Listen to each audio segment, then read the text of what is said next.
지난주에 그 주기철 선교사님이 잠시 이제 비자 때문에 오셨다가 다시 이제 중국으로 들어가셨습니다. 네. 하나님의 은혜로 이번에는 3개월 비자가 아니라 1년 비자를 주셔서 들어갔습니다. 들어가시면서 또 잘 무사히 들어갈 때마다 조금 시비가 있대요. 그래서 지난번에도 어렵게 들어갔는데 들어갈 수 있도록 좀 기도해 달라 그래서 우리 구역 예배에서도 아마 기도하고 저도 이렇게 기도했습니다. 우리 주기철 선교사가 저한테 카톡 보내온 거 게시판에도 붙여놨는데 그 중에 일부만 한번 여러분들을 함께 읽어드리도록 하겠습니다. 중국 현지 정부의 주도 아래 교회들의 상황이 점점 어려워지고 있습니다. 제가 이미 예고했지만 실제로 이제 3월부터는 어려워진 상황에 들어섰습니다. 종교를 국가가 통합하겠다는 의지로 유일 구원론을 변경하여 예수 외에는 구원이 없다고 우리는 성경대로 말해야 되잖아요. 근데 공자, 맹자에게도 구원이 있다는 신학을 강요하고 카톨릭은 문제가 없어요. 카톨릭은 이렇게 또 얘기하니까. 정부 교회 외에는 집회를 못하게 하고 삼자교회라고 그러죠. 그 외에는 집회를 지금 못하게 막고 있는 중이라는 거예요.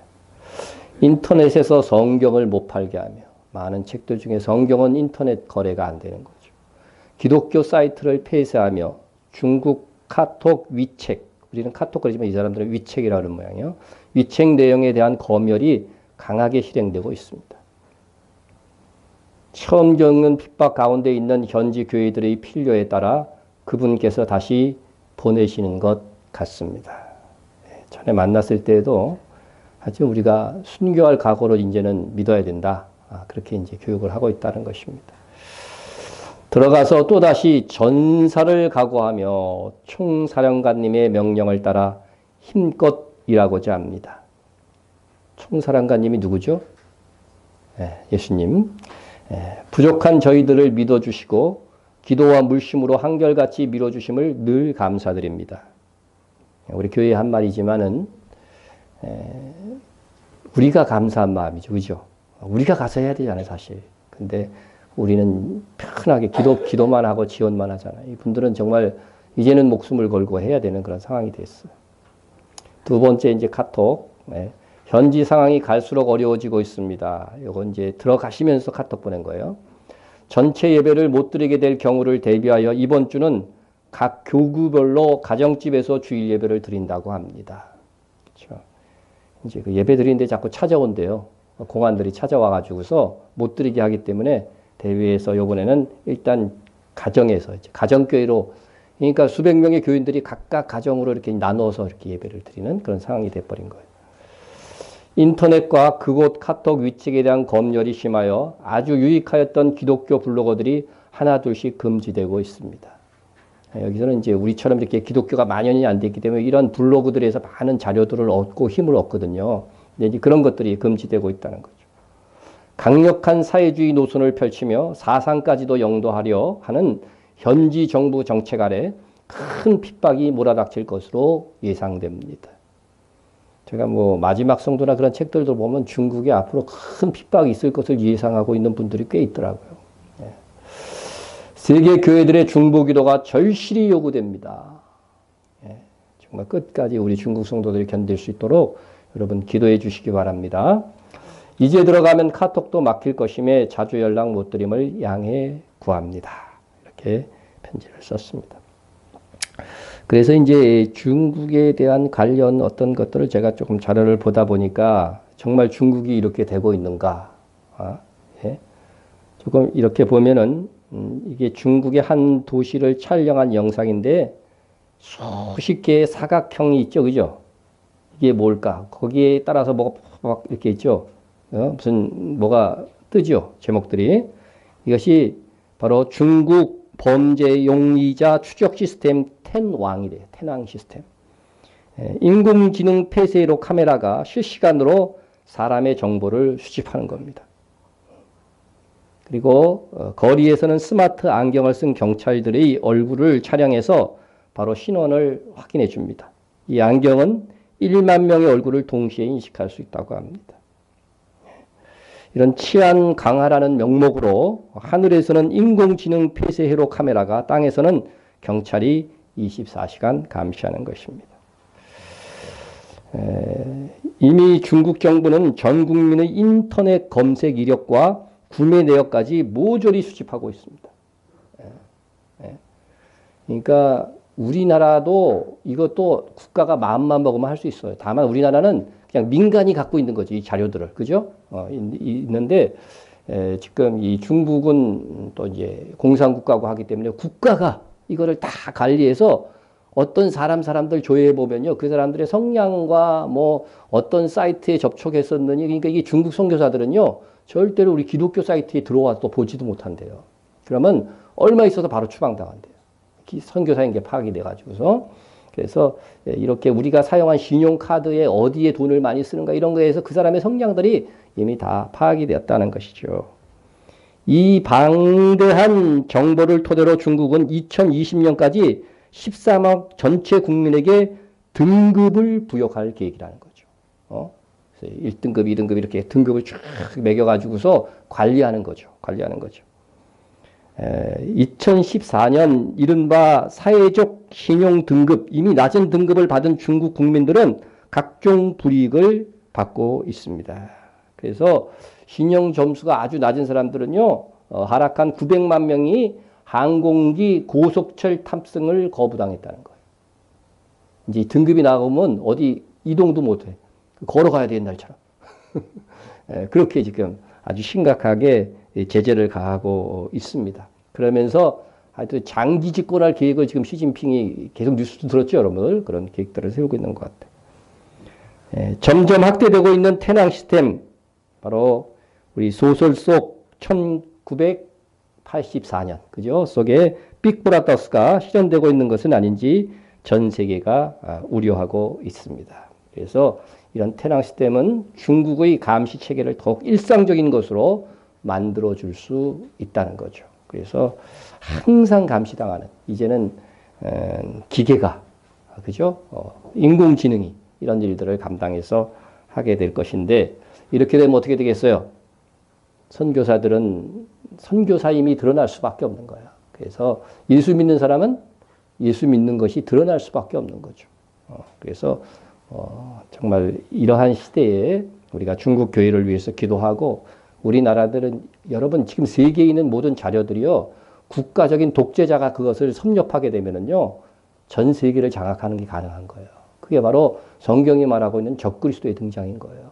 그래서 그런 사이로 점점 가고 있는데, 우선 중국이 또 그럴 가능성이 가장 많은 나라잖아요. 사회주의 국가이기 때문에, 공산주의 국가이기 때문에. 그래서 여러분 중국의 성도들을 위해서, 또 우리가 지원하고 있는 우리 주기철 선교사를 부부를 위해서 함께 항상 기도해 주시기 바랍니다. 오늘 말씀은 지난주 말씀을 거의 복습하는 겁니다. 거의 복습하고, 오늘 말씀을 보면 이미 세상에서 죽고 부활하고 휴거되어져서 성도들이 하늘에서 검은고를 켜면서 노래하고 있는 장면입니다. 또 내가 보니 불이 섞인 유리바다 같은 것이 있고, 짐승과 그의 우상과 그의 이름의 수를 이기고 벗어난 자들이 유리 바닷가에 서서 하나님의 검은고를 가지고 하나님의 종 모세의 노래, 어린 양의 노래를 불러 이르되 했습니다. 하나님의 나라에도 악기가 있는 거예요? 없어요? 있어요? 없어요?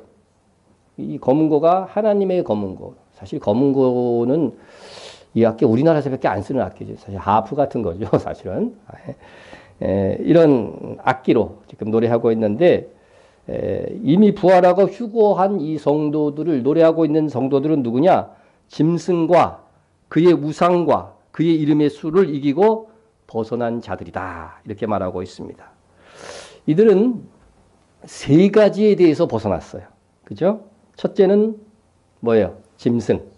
둘째는 짐승의 우상.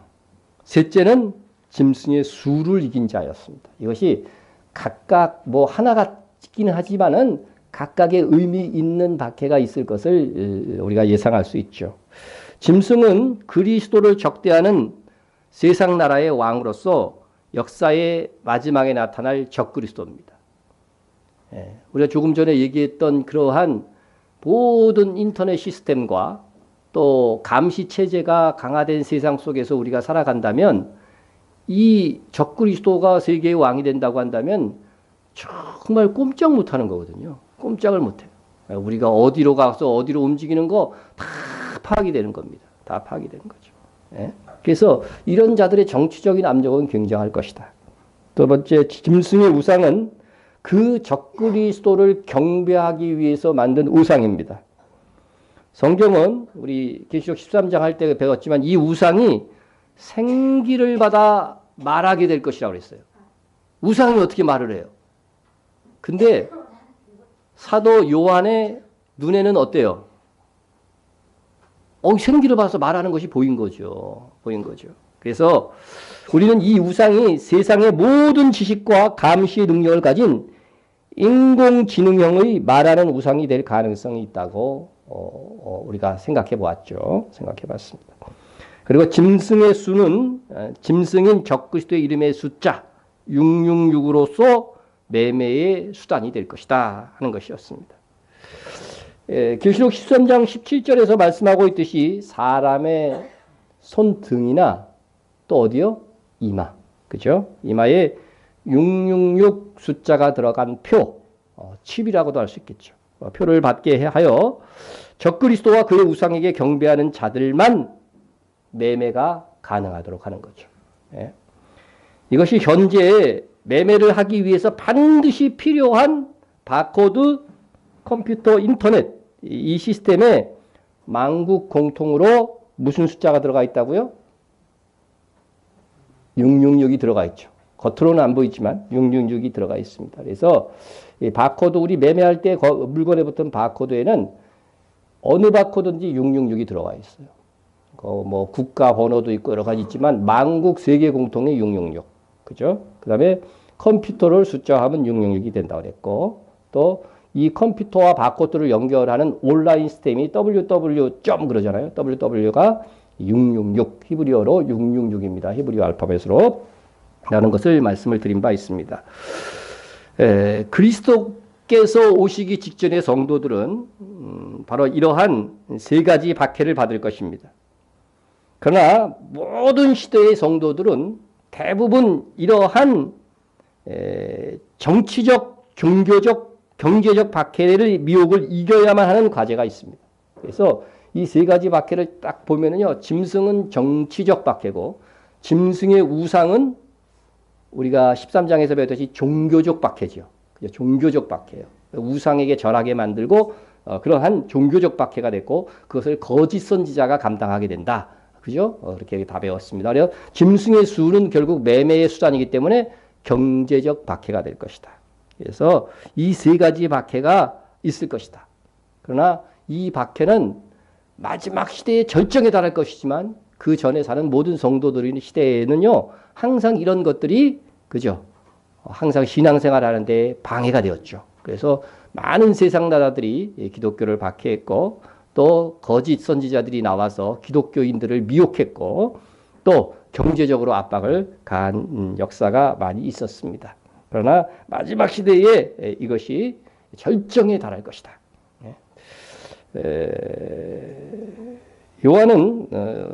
요한은 여기서 이제 막 하늘에서 어린 양의 노래로 찬양하고 있는 이 사람들을 어떻게 알았는지 뭐라고 얘기했냐면 이 사람들은 이긴 자들이라고 그랬어요. 이러한 박해를 어떻게 해요? 이긴 자들이다. 이긴 자들.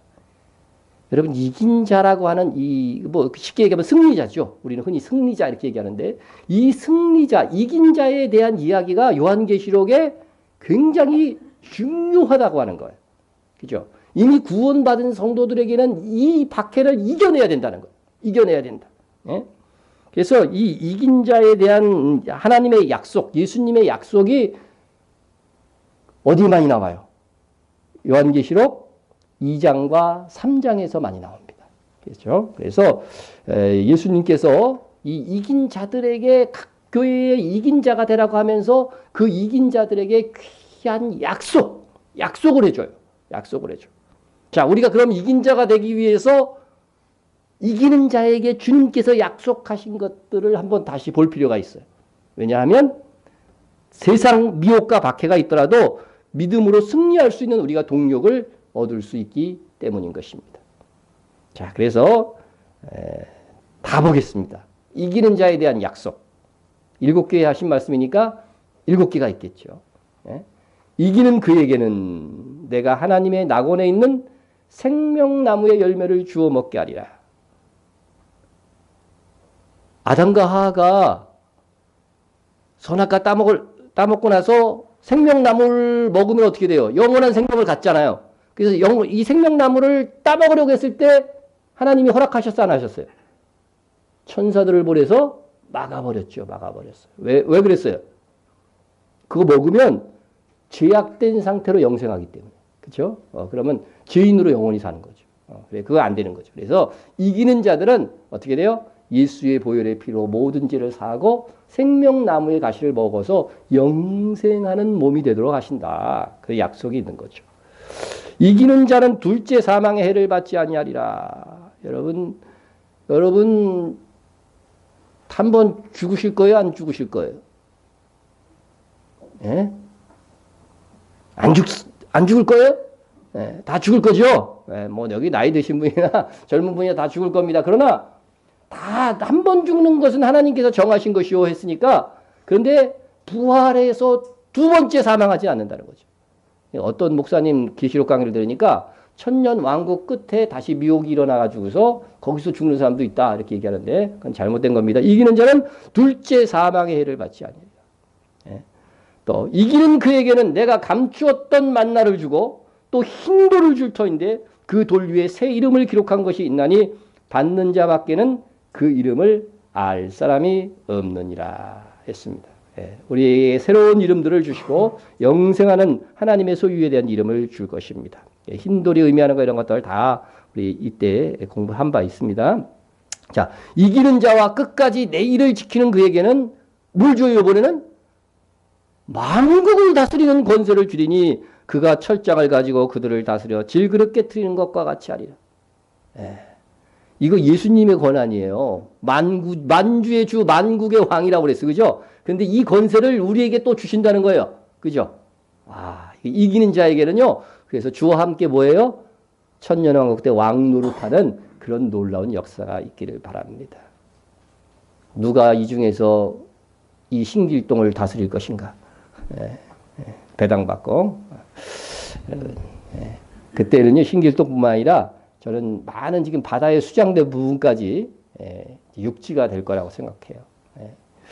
자, 그건 뭐 나중에 얘기하고. 자, 이기는 자는 이와 같이 흰 옷을 입을 것이요. 내가 그 이름을 생명책에서 결코 지우지 아니하고 그 이름을 내 아버지와 그의 천사들 앞에서 시인하리라 했습니다. 그래서 결코 구원이 취소되지 않는 복을 받습니다. 또 이기는 자는 내 하나님의 성전의 기둥이 되게 하리니 그가 결코 다시 나가지 아니하리라. 쫓겨나지 아니하리라. 내가 하나님의 이름과 하나님의 성 곧 하늘에서 내 하나님께로부터 내려오는 새 예루살렘의 이름과 나의 새 이름을 그 위에 기록하리라. 이런 약속이 있습니다.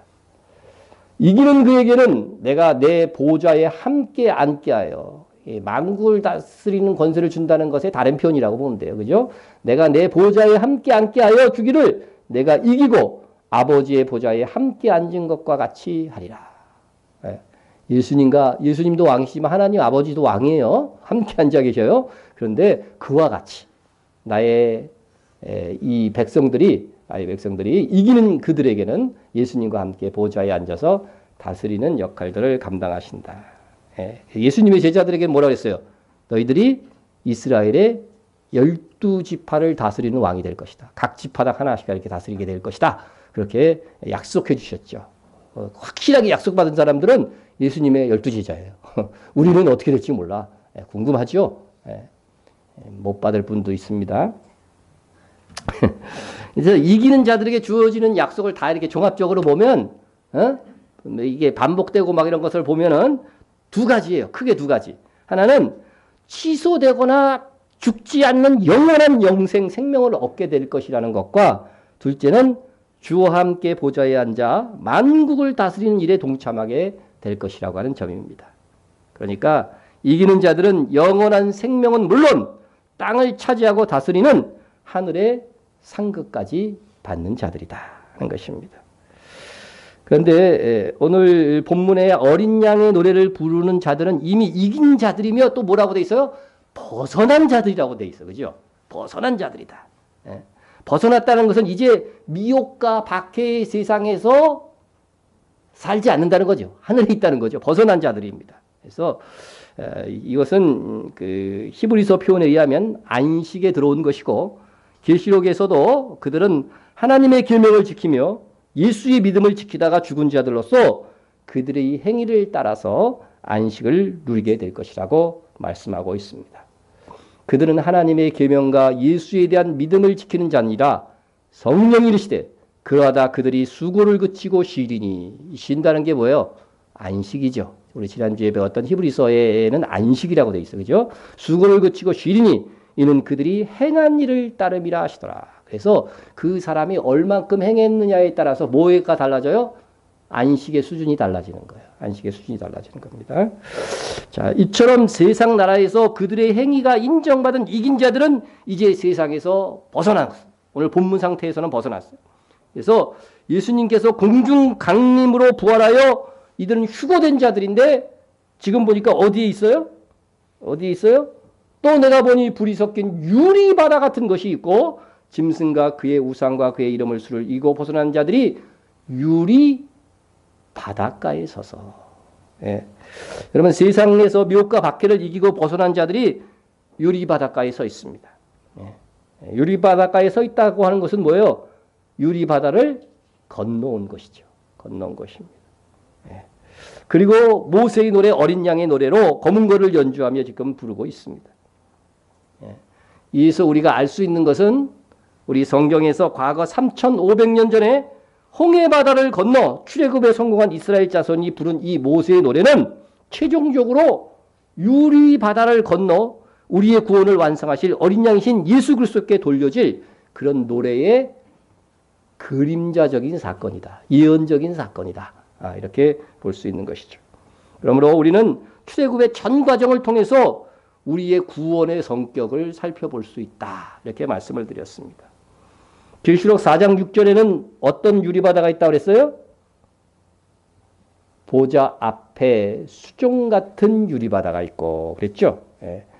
여러분 이 수종 같은 유리바다는 세상 나라에서 하나님의 보좌가 있는 하나님의 나라를 건너올 때 건너야 하는 그런 바다다 하는 것이죠. 건너야 하는 바다다. 자, 그런데 계시록 15장 2절 오늘 본문에는 유리 바다는 무슨 바다예요? 그렇죠. 불 섞인 유리 바다라 그랬죠. 불 섞인 이것은 홍해 바다의 성취다 말씀을 드렸죠. 예, 여러분 불 섞인 유리 바다, 유리같이 맑은 바다인데 불이 섞였어. 그럼 무슨 색이 됐을까? 바다가 무슨 색? 붉은색이 됐겠죠. 붉은색을 한문으로 하면 홍색, 홍색 바다를 한문으로 하면 또 홍해 되는 거죠. 홍해 되는 거죠. 영어로도 레드시예요. 레드시. 그러니까 여러분 이 이름 자체에서 불 섞인 바다는 홍해 바다가 의미하는 영적인 성취라는 것이 그냥 드러나죠. 여러분 성경 많이 읽으신 분 이거 이해하고 읽으셨어요? 읽으실 때? 네. 네.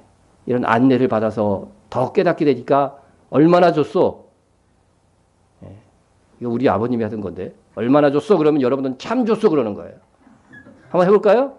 얼마나 줬어? 참 줬어. 네, 좋습니다. 이를 보면 하나님께서는 사람들이 바다의 이름을 짓는 것까지도 역사하셔서 불 섞인 유리바다의 모형이 되게 하고자 홍해바다다. 홍해. 사실 홍해자니 바다의 자니까 바다를 두 번이라고 말하는 거죠. 홍해해야 되는데 언어의 사회성으로 인해서 제가 홍해바다 그럽니다. 동해도 어떻게 돼? 동해 그래야 되는데 동해바다 그러잖아요. 예, 똑같아요. 여러분 홍해바다 다시 묻습니다. 홍해바다의 색깔은 무슨 색일까요? 예, 홍색, 붉은색이에요? 대답이 없어요, 여러분이 갑자기. 예? 정말 홍해 바닷물이, 여러분 붉은 바닷물 봤어요? 왜 홍해 바다라고 그럴까요? 그래서 제가 찾아보니까요, 홍해 바닷물이나 동해 바다나 물 색깔이 똑같아. 똑같습니다. 그런데 왜 붉은 바다라고 한 것일까? 그래서 몇 가지 설이 쫙쫙 다 있는데 다 정확지는 않다고 그러더라고요. 지금 가면 다 그냥 붉은 바다니까. 예? 그래서 어쨌든 이유야 어쩌게 됐든 붉은 바다 홍해 레드시로 불렸다는 거예요. 불렸다는 것이요. 예? 그럼으로써 홍해 바다는 불 섞인 유리 바다의 영적 의미를 갖는 사건을 그곳에서 역사 속에서 이게 연출하게 되었다는 것이죠. 예. 이는 다 역사를 주관하시는 하나님께서 하시는 일이다 하는 것입니다. 예. 여기 이제 이스라엘 쪽에 있고 유럽 쪽 지도인데 홍해가 여기에요, 그죠? 홍해, 여기는 홍해 바다란 말이죠. 홍해 바다. 이스라엘은 여기에 있습니다. 자, 이 홍해 바다의 색깔을 이제 제가 사진을 보여드리겠습니다. 과연 붉은색이냐, 푸른색이냐. 예. 어떤 사람이 이 홍해 바다를 이렇게 찍고서 이 에메랄드 바다를 홍해라고 부르다니 생명이 아닌가 이렇게 써놨더라고요. 이 사진을 올려놓으면서 그렇게 써놨어요. 네, 분명히 그렇습니다. 근데 제가 또 궁금한 거는요, 또 이스라엘 위쪽에는요, 희한하게 요 윗부분에 흑해라고 있어요. 흑해. 예? 흑해. 예. 그래서 요 흑해는 바닷물이 시꺼멀까요? 아니면은 푸를까요?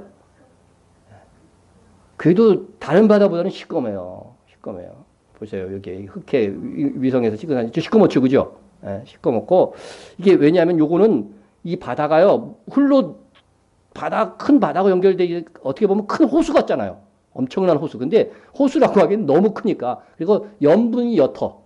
그리고 그러다 보니까 산소도 다른 바다보다는 적은 거예요. 그러다 보니까 박테리아 막 이런 플랑크톤 같은 것들이 막 잘 죽어서 밑에 침전돼서 그 시체들이 어떻게 돼요? 검은색으로 보이는 거예요. 뭔가 의미가 있는 것 같지 않아? 이것도 흑해도? 흑해라고 이름 지은 게. 예? 적그리스도가 어디서 온다고 그래요? 이스라엘 북방 쪽에서 온다고 그래요. 북방 쪽에서. 근데 이 북방 끝이라고 했는데 저 북방 끝이 어딜까요? 거기 이렇게 지도에서 보니까 러시아하고 뭐 우크라이나 뭐 이런 나라들이 있더라고요. 그래서 이 적그리스도가 이 흑해를 건너오지 않을까. 그 이름도 흑이 무슨 의미예요? 죽음을 의미하잖아요. 그죠? 죽음. 예? 그래서 이거는 성경에 있는 얘기다? 없는 얘기입니다. 그냥 제가 그 설교를 준비할 때 그런 생각이 좀 들어가지고서 여러분에게 그냥 소개하는 거니까, 그러니까 추정해 본 거니까, 그냥 한 귀로 듣고, 여기 한 귀를 딱 막으면 또 남아 있어요, 여기.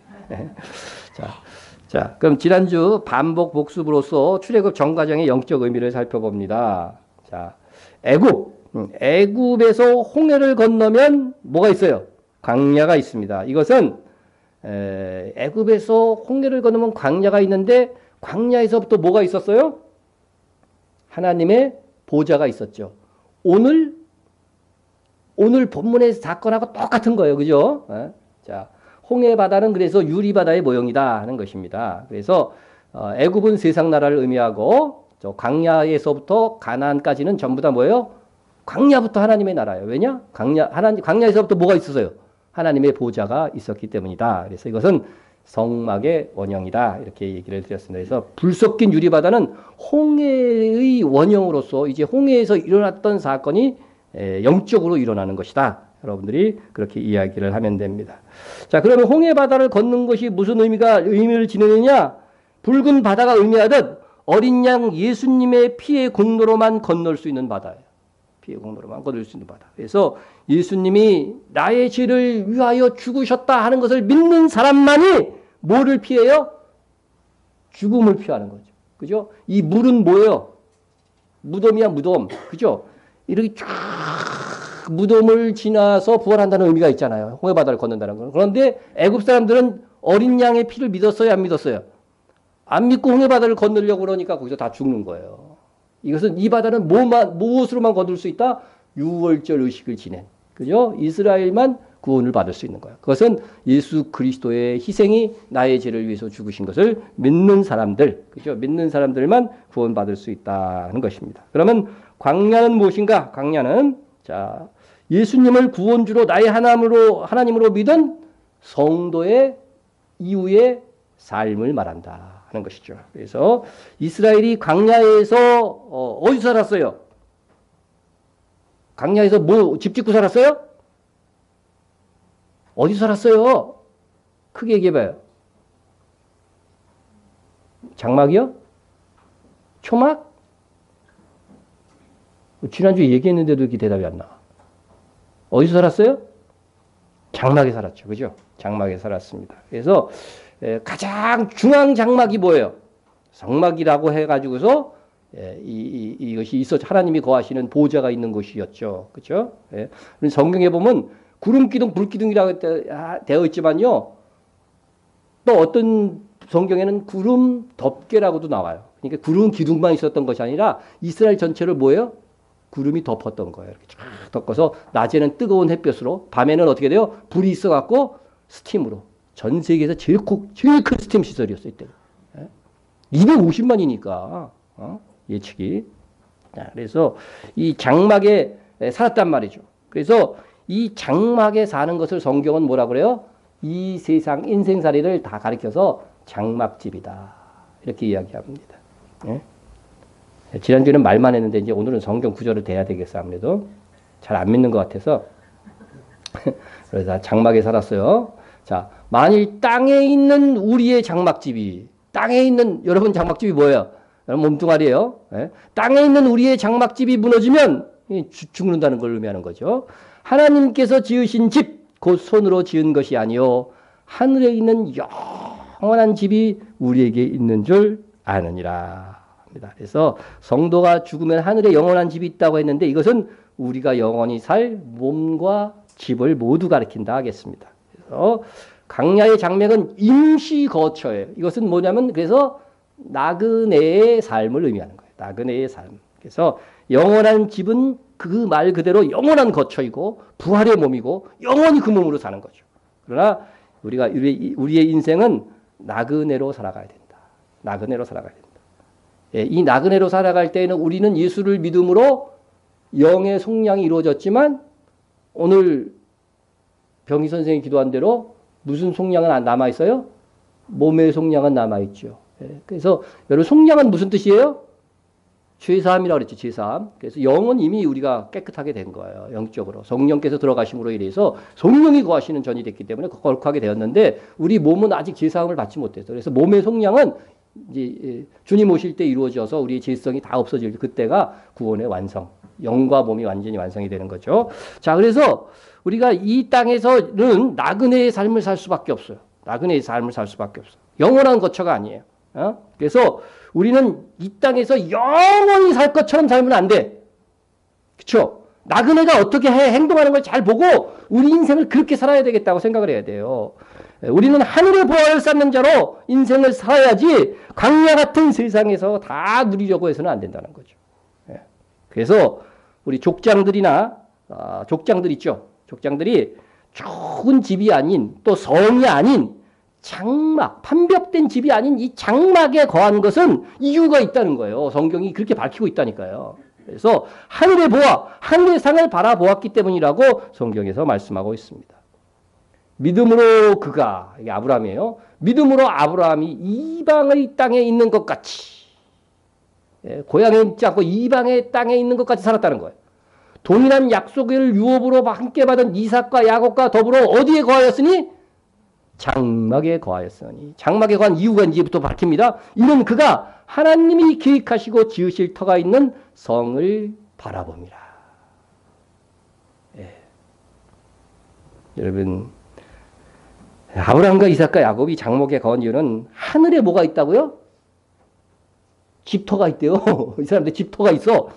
집터가 있으면 알고 그곳에 성, 곧 집을 짓기 위해서였다고 말하고 있습니다.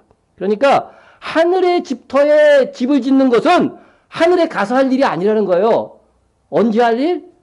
지금 우리가 땅에 있을 때 할 일이에요. 그러니까 여러분들이 지금 헌신하고 봉사하고 사랑하고 헌금하고 뭐 이 모든 것들은 뭐예요? 하늘에 뭐를 쌓고 있는 거예요? 내 집터에 집을 짓고 있는 거예요. 여러분 지금 어떻게 됐을 것 같아요? 지금 현재 상태. 아직도 기초에 있는 사람들 있어요? 예? 예, 지금 뭐 초가집으로 있는 사람 있어요? 예. 예. 여러분 잘 생각을 하세요. 예. 자, 이 사람들은 다 믿음을 따라 죽었음에 약속을 받지 못하였을 때, 이 땅에서는 약속을 못 받았어요. 그러나 그것들을 멀리서 보고 환영하며 또 땅에서는 뭐처럼 살았어요? 외국인과 그 나라 국민, 이 세상의 국민처럼 안 살았다는 거죠. 외국인과 나그네 힘을 증언하였으니 그들이 이같이 말하는 것은 자기들이 본향을 찾는 자임을 나타냄이라. 이렇게 말씀하고 있습니다. 여러분 장막에 거했다는 것은 이 세상에서의 삶이 외국인과 나그네의 삶. 나그네는 빨리 떠나야 되는데 집 지면 어떻게 해? 빨리 천막이니까 이렇게 유목민처럼 빨리 이동해서 살아야지. 천막 걷어서. 예? 나그네는 지나가는 세상에 투자하지 않습니다. 최소한의 삶에 필요한 것만 누리고 나머지는 본향으로 보내듯 우리는 저 하늘에서 빛나도록 오늘을 살아야 됩니다. 그러니까 가능하면 저축은 1억 이상은 하지 마세요. 아멘? 이 1,000만 원도 없는 사람들이 이렇게 아멘도 안 하고. 네. 네. 여러분 여기 보시면요, 여러분이 여행하다가 아주 좋은 곳이 있어요. 그럼 거기다 여기 너무 좋다 그러고 집 짓고 살아요? 그 사람 미친 사람이에요. 우리가 정말 우리의 본향이 저 위에 있고 여기서 한 행동으로 저기에 돈이 보내져 가지고서 송금이 돼 가지고서 거기서 집이 지어지고 있다고 한다면 당연히 이 세상에서는 그냥 간신히 먹고 살 만큼만 살고 어디다 다 보내야 돼요? 저 하늘에다 다 보내야 돼요. 믿습니까? 믿음은 있는데 행동은 안 해. 무조건 안 한다는 건 아니고 잘하고 있는데 제가 정말 이러한 자세로 우리의 인생살이를 살아야 된다는 거예요. 살아야 된다는 거죠. 그래서 세상을 사는 지혜는 나그네로 이 세상을 살아가는 거예요. 그래서 이 광야 시대에 이스라엘의 이 광야 시대에는 하나님께서 뭘 줬어요? 만나를 줬어요. 만나. 진수성찬 안 줬다니까? 그 의미를 알아야 돼요. 그냥 먹고 살 만큼만 준 거예요. 그걸로 볶기도 하고, 그죠? 튀기기도 하고, 삶기도 해갖고 요리를 해 먹었다고 그렇게 돼 있어요. 한 가지만 한번 40년 동안 먹어보셔요. 질립니다. 고기 잠시 한 달간 줬는데 그것도 메추라기 고기 하나만 준 거죠. 여러분, 그 의미를 우리가 알아야 된다는 거죠. 먹고 살 만큼만 거두게 살고 하셨고, 절대로 하루하루 어떻게 됐어요? 하루하루 살았게 했어요. 그죠? 그 다음날 거 거두게 했어요? 못 거두게 했어요? 절대 못 거두게 했어요. 그러면은 하루 먹고 나면 그게 어떻게 됐어요? 그렇지. 상했어요. 썩어버렸단 말이야. 그리고 토요일 날만 이틀분 거두고 그게 안 상했어요. 그래서 먹었다. 이렇게 해서 이것의 영적 의미를 여러분이 아셔야 돼요. 그래서 우리가 이 세상에서 부귀영화를 다 누리려고 해서는 안 됩니다. 하늘의 상을 얻기 위한 인생이 되어야 된다. 정말 내 마음의 중심에 여러분 모세처럼 믿음의 교우들과 함께 하나님께서 주신 사명을 감당하는 것이 이 세상에서의 풍요와 부여를 누리는 것보다 더 큰 재물을 얻는 것으로 생각을 해야 돼요. 자, 보세요. 이 광야의 지도자 모세가 대표적으로 보여주는 거예요. 자, 믿음으로 모세는 하나님의 백성과 함께 고난받기를 잠시 죄악의 낙을 누리는 것보다 더 좋아하고, 그 광야에서 그렇게 고생하면서 일하는 그것이요, 정말로 애굽의 공주로 사는 것보다 더 좋아했다는 거죠. 그리스도를 위하여 받는 수모를 애굽의 모든 보화보다 더 큰 재물로 여겼으니 이유가 뭐라고요? 이는 상주심을 바라봅니다. 여러분, 광야에 사는 그리스도인들, 그죠? 우리 예수 믿고 나서의 삶이 광야의 삶이라고 그랬잖아요. 뭘 바라보고 살아야 돼요? 상주심을 바라보고서 정말 이 세상에서 믿음 때문에 막 고난받고 그런 일이 있으면 어떻게 돼요? 너무 좋아. 막 이렇게 돼야 된다는 거예요. 그죠? 믿음 때문에 물질적인 손실이 좀 왔어. 그러면 어떻게 돼요? 더 큰 재물, 더 큰 재물을 내가 이미 얻은 거다 하고서 기뻐하고 즐거워야 된다는 거죠. 여러분 그렇게 살고 계시지요? 왜들 이렇게 조용하십니까? 예, 예, 예. 출애굽 과정은 우리의 구원의 여정이라고 볼 때 다시 정리하자면 이렇습니다. 애굽은 세상이다. 홍해는 예수님을 믿음으로 성령의 내주, 성령의 세례를 받은 시점이다. 그랬고 또 이 광야는 믿고 난 다음에 성도의 나그네의 삶이요 교회 생활의 기간입니다. 이때의 나의 삶을 통해서 불 가운데서 겨우 구원만 받느냐 아니면 상급을 받을 수 있는가가 결정이 될 것입니다. 그리고 요단강은 상급을 받는 성도의 죽음이다. 그리고 가나안은 상급을 받는 영원한 삶을 가리킵니다. 그래서 기업의 삶. 그래서 광야에서 죽은 이스라엘 자손은 그럼 어떻게 된 것이냐? 죄 사함을 받은 자들이라고 분명히 성경이 말씀하고 있으니까 구원은 받되 불 가운데서 구원을 받은 자들이다 하는 것입니다. 그리고 오늘 본문에 나오는 이제 불 섞인 유리 바다로서의 홍해 바다에서 있었던 이 일은요. 동시에 어떤 의미가 있냐면요. 하나님의 심판의 성취입니다. 그래서 이스라엘 자손이 홍해 바다를 딱 건너기 직전에 누가 쳐들어왔어요? 예? 누가 쳐들어왔어요? 애굽, 그죠? 애굽 군대가 막 이스라엘이 그 광야에 갇혔다는 소식을 듣고서 막 추격을 하고 있는 상황이었어요. 예? 이스라엘은 도망할 길이 있었어요, 없었어요? 하나님이 묘하게 인도하셔가지고서요. 여러분 그 지형을 보면 출애굽한 그 홍해 앞에 이스라엘이 있었던 그 지형을 보면요. 길이 딱 하나. 큰 산꼭이 있고 그 가운데로 길이 하나 있어요. 그 길밖에 없어. 그 길로 쳐들어오니까 도망갈 길이 없어요. 예? 만약 길이 여기였으면 이리저리 막 흩어졌을 거예요. 막 죽이러 오는데. 그런데 그 바닷가 앞에서 이제 진퇴양난의 위기 속에서 어떻게 됐어요? 하나님께서 구원하신 거죠. 예. 그래서 이것은 애굽 군대가 홍해 바다에서 수장되는 것이 애굽의 마지막 재앙이었던과 같이 이 불 섞인 유리 바다는 어떻게 돼요? 그때 무슨 일이 일어난다고요? 세상 나라의 전 세계의 마지막 심판이 임할 것이다 하는 겁니다. 그러니까 애굽의 모형은 그대로 예수님 오시고 나서 마지막 시대에 성취될 그림자예요. 그래서 이스라엘이 건너고 나서 뭐가 됐어요? 애굽 사람들이 다 죽죠. 그죠? 그와 마찬가지로 휴거된 다음에 뭐예요? 세상은 마지막 재앙이 있는 거죠. 그러니까 우리가 혹시 그 시대를 살더라도 우리는 안 겪어요, 이거. 그죠? 다행이 아니에요. 다행이죠. 다행입니다. 자, 홍해를 건널 때에 애굽의 마지막 재앙이 있었다. 요단강을 건넌 후에는 가나안 7 족속에 대한 또 심판이 있었어요. 그래서 이게 유리바다는요, 홍해의 의미도 있지만 어느 정도 요단강의 의미도 있어요. 그래서 홍해를 건널 때에는 애굽의 심판이 있었고 요단강을 건너고 나서는 뭐가 있었어요? 가나안 7 족속에 하나님의 심판이 있었다고 하는 것을 분명히 보여주고 있습니다.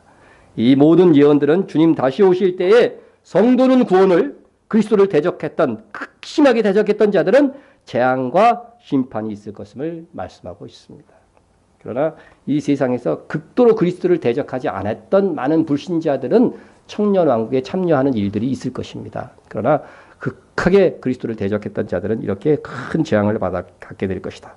자, 오늘은 두 번째 또 말씀의 주제로서 우리가 지금까지 살핀 출애굽 역사가 보여주는 구원 교리 중에 오늘 본문은 유리바다와 연관되어 있고 또 가장 중요한 부분 홍해바다를 건너는 이 영적 의미를 한번 또다시 살펴보려고 합니다. 여러분에게 이게 완전히 인이 박혀야 분명한 구원 고리를 배울 수 있기 때문에 그렇게 하는 것입니다. 자, 이스라엘 자손이 홍해를 건넌 것은 출애굽이 완전히 이루어진 것이에요. 그때부터. 그래서 우리의 행위와 상관없이 믿음으로, 은혜로 구원받음을 상징하는 사건이라고 했습니다. 상징하는 사건이라고 했어요. 그래서 이를 확증하듯 우리가 홍해 앞에서 이스라엘 백성에게 하나님께서 하신 말씀, 그죠? 모세를 통해서 하나님께서 하신 말씀은 무엇이냐면요. 그들이 뭘 할 필요가 없다. 이스라엘 자손이 뭘 할 필요가 없다는 거예요. 이건 무엇을 의미하는 거예요? 우리의 구원은 우리의 행위로 받는 것이 아니라는 거예요. 우리의 공로로 받는 것이 아니라는 거죠. 자, 봅시다. 홍해 바다 앞에서 모세가 한 말. 너희는 두려워하지 말고 가만히 서서 제발 좀 가만히 서 있으라는 거예요. 가만히 서서 여호와께서 오늘 너희를 위하여 행하시는 구원을 보라. 여호와께서 너희를 위하여 싸우시리니 여호와가 싸우신데 너희는 가만히 좀 있어. 이렇게 말씀하시는 거예요. 예? 너희는 가만히 있을지니라. 예. 여러분 이 사실이 이 의미를 여러분들이 아셔야 돼요. 그래서 이스라엘 자손은 믿기만 하라는 거예요. 예? 너희들이 뭐 할 것 없고 내가 일으키는 이 구원을 바라보고 믿기만 하고 홍해 바다가 갈라지면 어떻게 하면 돼요? 갈라져도 안 건너가는 인간은 어쩔 수 없어. 근데 갈라졌는데 안 건너가겠어요. 지금 적군이 쳐들어오고 있는데. 그러니까 갈 수밖에 없도록 하나님께서 유도하시는 거예요. 그죠? 그러니까 이 구원은 100% 하나님의 은총이라는 거죠. 홍해 바다. 그래서 바다가 열리면 너희는 건너가면 되겠는데 정말로 그렇게 됐어요? 안 됐어요? 예. 바다가 갈렸어. 이거 다시 한번 봤으면 참 좋을 텐데. 예? 얼마나 장관이었을까요? 예? 그래서 홍해 바다를 건너고 애국 군대가 올 때 막 이제 물이 쏟아져서 애국 군대는 멸망을 당하는 것이죠. 예. 이는 구원 교리에 우리가 기초로서 행함으로 구원을 얻는 것이 아님을 깨닫게 해주는 그런 사건입니다. 예. 하나님께서 여시는 구원의 길을 보고 믿음으로 어떻게 하기만 되면 된다? 건너가기만 한다. 우리의 능력과 힘으로 이거 홍해 바다 가를 수 있어요? 못 한다는 거예요. 그러니까 너희의 힘과 노력으로는 절대로 구원의 길을 열 수 없다는 거예요. 예. 자, 홍해를 건너는 것이 이스라엘의 구원, 출애굽이라고 한다면 그럼 우리에게 하나님께서 여신 구원의 길, 영적인 홍해는 무엇인가? 예? 말씀으로 이것도 확인해야 되겠죠? 예. 형제들아, 나는 너희가 알지 못하기를 원하지 아니하노니. 저도 바울처럼 같은 마음으로 여러분에게 말씀을 드리는 거예요. 여러분이 절대로 이 홍해 바다가 갈라지는 영적인 의미가 뭔지 여러분이 알지 못하기를 원하지 않습니다. 꼭 아세요. 예? 꼭 아시기 바랍니다. 예. 우리 조상들이 다 구름 아래에 있고 바다 가운데로 지나며 모세에게 속하여 다 구름과 바다에서 뭘 받았고? 세례를 받고. 예. 그러니까 다시 말하면 이 우리가 성령 세례, 예수를 믿음으로써 우리 안에 뭐가요? 성령께서 내주하시죠. 이것은 성령 세례의 사건입니다. 이것을 통해서 우리가 세례를 받았다고 하는 거예요. 홍해 바다를 건너는 사건은 결국 성령 세례를 받은 거죠. 예? 교회에서 받은 세례예요? 교회에서 받는 세례는 성령 세례를 받은 사람들이 공적인 우리 교우들 앞에서 그죠? 신앙을 고백하고 내가 성령 세례를 받은 사람이라는 것들을 고백하고 공적으로 세례를 주는 것뿐이에요. 그러니까 구원은 성령 세례를 받아야 돼요. 성령 세례. 성령 세례를 받은 사람은 다 교회에서 또 세례를 받으려고 하죠. 신앙을 고백해야 하는 사람이 되는 거니까 그렇게 되는 것입니다. 자, 이렇게 이스라엘이 하나님께서 열어주신 구원의 길 홍해를 건너는 사건은 우리가 예수 그리스도를 믿을 때에 받은 성령의 세례를 의미합니다.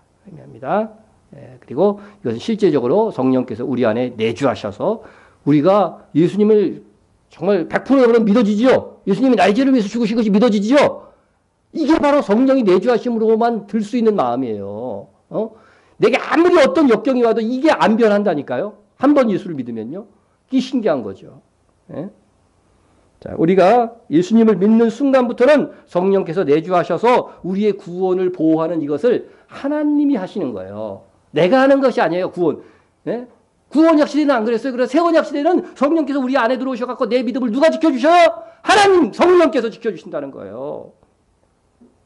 너희는 말세에 나타나기로 예비하신 구원. 구약시대 말고 말세에 나타나기로 예비한 구원을 얻기 위하여 자, 말세에 나타나기로 예비한 구원이 어떤 것인 것을 설명합니다. 믿음으로 말미암아. 그죠? 믿음으로 말미암아. 믿는 순간 성령님께서 우리 안에 들어오셔. 그래서 하나님의 능력으로 보호하심을 받았느니라. 우리의 구원은 누가 보호하셔요? 하나님께서 구원을 보장하시고 하나님의 능력으로 보호함을 받기 때문에 실패하지 않는 거예요. 얼마나 감사해요. 그죠? 이렇게 구원 받았다는 사실이 얼마나 안심이 돼요. 감사하잖아요. 이 은혜를 깨닫고 그러니까 나 일단 구원 받았으니까 막 살겠어. 이런 마음이 들까요, 안 들까요? 내가 여기 김 집사를 구원해 줬어요. 근데 김 집사가 구원해 준 거 참 고마우니까 나는 이제부터 막 살래. 그리고 저한테 막대해 막. 이런 사람이 있을 수 있을까요? 정말로 이 은혜를 믿고 따르는 사람들은요, 누구를 위해서 살겠어요? 주를 위해서 사는 삶이 되는 거예요. 그래서 예수를 믿고서 나는 상은 필요 없어 그냥 막 살래 구원 받았는데 뭐 이렇게 하는 사람 믿은 게 아니라는 거예요. 제가 말하는요. 그 의미를 여러분 잘 아시기 바랍니다. 자, 그래서 여러분 우리가 이 취소될 수 없는 구원으로 확정된다는 것이 여러분 얼마나 기쁩니까? 기쁘죠? 예? 만일 우리가 행함으로 구원 얻는 것이라고 한다면 우리가 지금 양심적인 사람이라고 할진데 주께서 좁은 길 좁은 문으로 가라고 하셨는데 과연 나의 삶은 구원받을 만한 행위를 가졌는가로 굉장히 불안할 거예요. 얼마만큼 선한 행위를 가져야 구원을 받은 것일까? 날마다 불안할 것입니다. 물론 우리에게 하나님의 말씀대로 살고자 하는 의지가 있어요, 없어요? 그건 분명히 있죠. 그렇지 않다면 믿음을 가진 것이 아닙니다. 홍해 바다를 건넌 것이 아닙니다. 성령의 세례를 받은 것이 아니라는 거예요. 그러나 우리가 믿었음에도 불구하고 우리는 연약할 수밖에 없는 죄인일지인데 몸의 성량이 완성된 사람이 아니기 때문에 우리가 또 살다가 죄 짓고 그러는데 우리의 삶을 따라 구원이 지켜지고 보장되는 것이라고 한다면 매일 우리는 구원의 확신을 가질 수가 없어요. 예? 오늘 죽으면 잘못 죽으면 오늘 지옥 가는 날이야. 뭐 이렇게 되는 거죠. 그죠? 어느 날은 죄 짓고 어느 날은 착하게 살고 그러잖아 우리들이. 근데 죄 많이 짓는 날은 그렇게 온유한 우리 전도사님도 그런 날은 어떻게 돼요? 그런 날 교통사고 당하면 큰일 나는 거죠. 그냥 큰일 나는 거죠. 이게 말이 됩니까? 우리 여기 김지사인데 얼마 전에 제가 말을 들었는데 자기는 젊은 날에 그 행함으로 구원을 얻는 것이라고 하는 그런 생각을 가졌다는 거예요. 그래가지고서 청년 시절 군대에서 휴가를 나오면은 거의 막 기도원에서 살았대요, 자기는. 이게 아무리 생각을 해봐도 자기가 그냥 얼마나 양심적인 사람이에요, 그래도. 자기 삶을 보니까 그렇게 천국 갈 만한 그런 아름다운 삶이 아니라는 거예요. 그러니까 나와서 거룩해지려고 그렇게 애를 쓰면서 그렇게 했다는 거죠. 우리 김집사님의 친구, 우리가 옛날에 김석중 선생 아시는 분은 아실 거예요. 그 친구가, 내가 본, 사람들 중에 가장 훌륭한 그리스도인을 우리 김집사라고 그랬어요. 그런데 그런 사람도 어때요? 구원 못 얻을까봐 불안해가지고서 휴가 나올 때마다 기도원 가가지고서 주여 주여 하고 거룩해지기를 원합니다. 근데도 대가 안 돼요. 마틴 루터가 그런 갈등과 고통을 겪었었어요. 인간은 주 안에서 진실하기만 하다면 만약에 행함으로 구원을 얻는 것이라고 하면 날마다 불안한 거예요. 날마다 불안한 거예요. 예? 나는 행함으로 구원을 얻는 것이라고 말하는 그 설교자들이 의심스러워요. 나는. 그 사람들이 정말 자기는 행함으로 구원을 얻을 자신이 있어서 그렇게 외치는 건지. 예? 그것은요. 우리 김 집사처럼 청년 시절에 그렇게 살았던 것이 뭐라고 해야 하면 그게 바로 율법 아래 사는 거예요. 율법 아래 사는 거예요. 율법을 지켰을 때는 안심이 되고 율법을 안 지켰을 때는 불안한 거죠. 예? 예수님께서 새 언약의 피를 흘리셨다고 했는데 새 언약이 무엇인지 모르기 때문에 일어나는 고통이라고 하는 것입니다. 이런 사람들은 우리 교회 온 걸 정말 다행으로 생각해야 돼요. 지금도 천국 갈까 말까 불안에 떨고 있을지도 모르잖아요. 새 언약은 믿음으로 은혜로 의롭게 되고 구원받았다고 하는 것입니다. 그리고 성령께서 내주하사 우리의 믿음을 지키심으로 우리의 구원은 하나님의 능력으로 보함을 받는 거예요. 왜 말씀에 있는데 그걸 안 믿는 거죠? 우리는 그렇게 우리도 모르는 사이에 예상치 않은 은혜를 입은 자들이에요. 예상치 않은 은혜. 이 세상에 그 많은 사람들 중에요. 내가 택함받고 내가 구원받 놀랍지 않아요? 놀라운 표정들이 없어요. 자, 지금 시작할 테니까 놀라운 표정을 짓어요. 너무 감격해서. 자, 시작! 이게 껌뻑껌뻑하고 있어요. 여러분, 이 정말 놀라운 일이에요. 여러분, 묵상하세요, 묵상. 저도 이 설교 전에 정말 이 은혜를 묵상해 봤어요. 이 수많은 세상의 사람들 중에서 내가 택함을 받았다고 하는 게 얼마나 놀라운 일이에요. 감사한 일입니다. 오늘의 양식에 나온 글을 하나 소개해 드립니다. 고등학교 2학년의 어느 토요일 이른 아침, 나는 그날도 일하던 볼링장으로 서둘러 나갔습니다. 고등학교 2학년 때 볼링장 아르바이트를 했나 봐요. 그 전날 저녁에 청소부가 병가를 내는 바람에 그를 대신에 진흙이 잔뜩 묻은 바닥을 닦느라 늦게까지 일을 했었습니다. 나는 청소부를 놀라게 해주려고 이 사실을 굳이 주인에게 이야기하지 않았습니다. 얼마나 착한 아르바이트생이에요. 그죠? 주인이 말하지도 않고 시키지도 않았는데 청소부가 병가를 냈으니 내가 해야지 하고 다 한 거예요. 이런 아르바이트생을 얻으면 얼마나 행복할까. 설마 무슨 일이 있을까라고 생각했던 것입니다. 내가 이렇게 청소를 하고 나서 설마 무슨 일이 있을까. 그런데 엄청난 일이 벌어져 버렸어요. 뭐냐? 문에 들어서자마자 건물 안이 물바다가 되어 있고 볼링핀들과 화장지들 그리고 게임 기록카드 용지들이 들어있는 상자들이 물에 둥둥 떠다니는 겁니다. 자기가 청소하고 분명히 갔는데 아침에 와보니까 어떻게 돼요? 모두 이거 쓸 것들이 다 화장지고 물에 떠 있으니까 물이 얼마나 철철 흐른 거예요. 예? 그러자 곧 내가 무슨 일을 저질렀는지 깨달았습니다. 어젯밤에 마루를 청소하면서 큰 수도꼭지를 밤새 틀어놓았구나. 밤새 수도꼭지 틀어놓은 경험 있는 분? 저 있습니다. 근데 그나마 이건 자기 집에서 그랬으면은 누가 욕할 사람도 없고 돈 좀 드는 거죠. 그런데 이게 아르바이트생이 됐으니 이 주인한테 어떻게 될까요? 이제 나는 반쯤 죽었구나. 그렇게 생각을 하고 있는 거죠. 예? 엄청난 야단과 손해배상을 해야 할 것이라고 생각했습니다. 그런데 뜻밖에도 주인은 큰 미소와 함께 나를 꼭 안아주었습니다. 그리고 내 노력에 대한 상이야 라고 말했습니다. 우리는 하나님으로부터 뜻밖의 예상치 못한 은혜를 입어서 구원받은 성도예요. 여러분 이슬람권에 태어났다고 한다면 끔찍하지 않아요? 특히 여자분들. 바울은 그리스도인들이 심하게 박해하고 막 핍박했던 사람이잖아요. 그런데 정말 그런 예상치 못한 뜻밖의 은혜를 입어서 예수님을 만나고 구원받잖아요. 예? 그는 그 은혜가 너무도 감사해서 일평생 진심으로 충성했어요. 예? 여러분 사람이 변화되는 것은 언제일까? 저 사람 정말 변화가 안 되네. 그런 사람도 있죠. 예. 왜 웃어? 그런 사람 언제 정말 사람이 변화되는 것은 언제일까? 요걸 좀 잘 기억해 보세요. 하나님께서 나를 잘되고 형통하게 하시면 하나님의 말씀대로 살리라. 그런 분이 있어요, 없어요? 순서가 반대 아니에요, 그 사람은? 그죠? 예? 그럴 수 있어요. 형통하게 하시면 또 하나님 말씀대로 잘 살 수가 있어요. 그러나 하나님의 복을 받고 타락한 사람들이 훨씬 더 많아요. 예? 여러분, 그러나 은혜를 느낀 사람은 배신하지 않습니다. 누군가로부터 은혜를 입었다고 느낄 때에 그를 사랑합니다. 부모님의 은혜를 아는 자녀는 효도합니다. 정말 내가 하나님의 크신 은혜를 알고 그 은혜로 가장 큰 선물인 영생의 선물을 받았다고 하는 것을 느끼는 사람들은요, 정말 하나님의 말씀대로 살려고 하는 거죠. 네? 마음의 중심에서 하나님만을 사랑하리라 결심하게 될 것입니다. 네? 그리고 하나님의 은혜를 깨달은 자는 하나님께 어떻게 돼요? 충성할 뿐만 아니라 다른 사람에게도 예상치 못한 은혜를 베풀 줄 아는 사람이 된다는 것입니다. 물론 잘못을 지적하는 것은 누구나 할 수 있죠.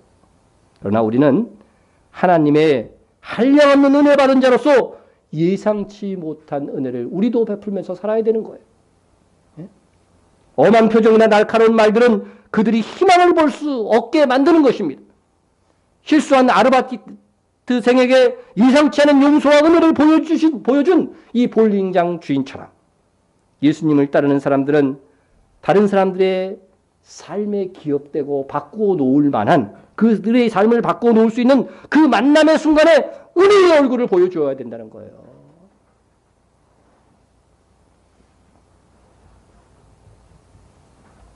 가장 큰 은혜는 구원의 은혜입니다. 우리가 하나님께 은혜를 기억하는 것은 근본적으로 내 삶의 변화를 일으키는데, 그래서 내가 받은 가장 큰 은혜가 무엇일까? 아무리 생각해봐도 값없이 구원을 받았다는 거예요. 예? 홍해를 건너온 이스라엘은 하나님의 구원을 경험한 것이기에 예? 그 하나님의 구원을 기뻐하면서 부른 노래가 모세의 노래, 그죠? 모세의 노래였습니다. 이때의 모세와 이스라엘 자손이 이 노래로 여호와께 노래하니 여호와는 나의 힘이요 노래시며 나의 구원이시로다. 이 노래는 오늘 본문에 나오는 어린 양의 노래의 예표였습니다. 하나님의 종 모세의 노래, 곧이라는 게 여기 사실 들어가요. 곧 어린 양의 노래를 불러 이르되.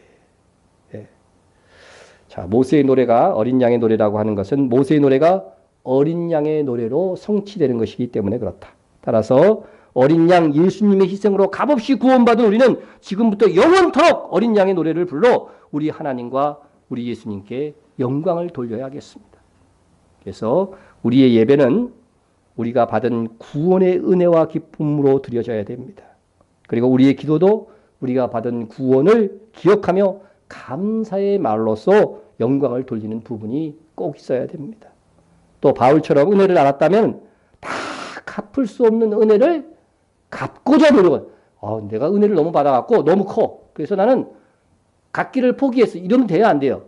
다 갚을 수 없는 은혜를 어떻게 돼요? 갚고자 노력은 해야 된다는 거예요. 보십시다. 내가 나 된 것은 하나님의 은혜로 된 것이니 내게 주신 그 은혜가 헛되지 아니하여 내가 모든 사람보다 더 많이 뭐 했어요? 수고하였으나 내가 한 것이 아니요 오직 나와 함께 하신 하나님의 은혜로다. 여러분 구원받은 것이 하나님의 은혜인데 그래서 그 은혜를 갖고자 수고를 했는데 수고한 것도 결국 뭐예요? 하나님의 은혜였다는 거예요. 하나님의 은혜였다. 왜 그래요? 하나님의 은혜를 알고 또 그 은혜에 보답하고자 하는 삶을 통해서 하나님이 또 상도 주시겠다네. 그러니까 그것도 은혜지. 네? 그것도 은혜인 거죠. 이제 말씀을 마무리하면서 세 가지를 꼭 기억하시기 바랍니다. 첫째는 홍해의 영적 의미를 알고 내가 예수를 믿었다면 구원의 확신을 가지세요. 확신을 가지세요. 네? 네. 둘째는 그 구원의 확신으로 인해게 나에게 취소될 수 없는 구원을 주신 하나님과 어린 양 예수님을 찬양하십시오. 특별히 예배 시간은 꼭 구원의 이 은혜를 찬양하는 거죠. 우리 찬송가를 봐도 우리를 구원하신 예수님에 대한 찬송이 제일 많아요. 그 찬송가를 여러분 한번 부르면서 구원의 은혜를 감사해 보세요. 그래서 셋째는 나의 힘으로 불가능한 예상치 못한 구원의 은혜를 내가 하나님께 입었다고 한다면 나도 다른 이들에게 인간으로서는 상상하고 예상할 수 없는 은혜를 베풀며 살라는 거죠. 뭐 이렇게 하면 그냥 화내지 말고 은혜를 베풀라. 그것이 진정한 은혜 받은 성도의 삶이다. 믿습니까? 네, 우리 통성으로 한번 기도합니다. 우리를 값없이 구원하신 하나님과 어린 양 예수님께 감사하세요. 감사하세요.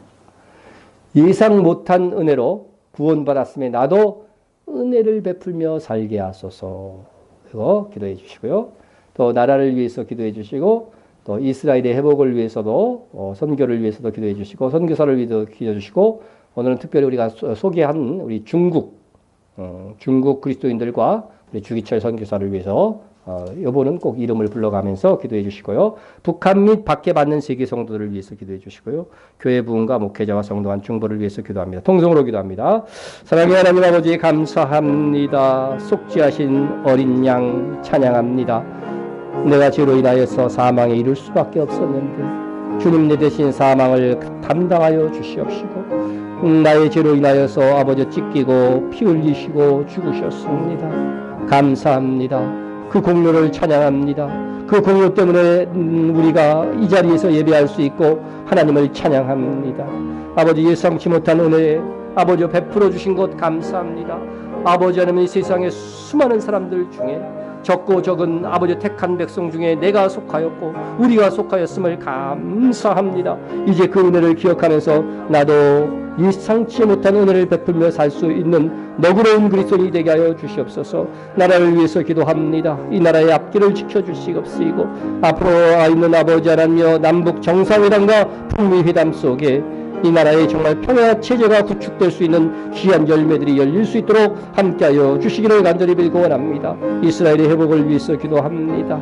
아버지 하나님, 우리가 지원하는 교회들, 이미 아버지 하나님의 건립한 교회들 주 안에서 굳건히 설 수 있도록 하나님 함께하여 주시기를 간절히 빌고 원합니다. 우리의 선교사들 있는 곳에서 충성하기를 원하고, 특별히 아버지 중국의 그리스도인들, 핍박의 직면에 있는 중국의 그리스도인들을 긍휼히 여겨주시고 담대한 신앙으로 무장되게 도와주시고, 이를 지도하는 주기철 선교사 힘과 능력과 권능을 허락하여 주옵소서. 북한 및 밖에 받는 세계의 성도들 있는 자리에서도 충성하게 도와주시고, 그 감시 속에서도 하나님이 지켜주시기를 간절히 빌고 원합니다. 아버지 하나님, 우리 교회가 말씀으로 성령으로 뭉케하여 주시고 깨어있는 목회자가 되어지게 도와주시고, 우리 성도들 아버지 하나님의 정말 서로서로 중보하고 기도하며 연약한 믿음에 있는 자들을 깨우쳐 주시옵시고, 더욱더 견실한 믿음의 자녀들이 되어지게 하여 주시옵소서. 예수님의 이름으로 기도드립니다. 아멘.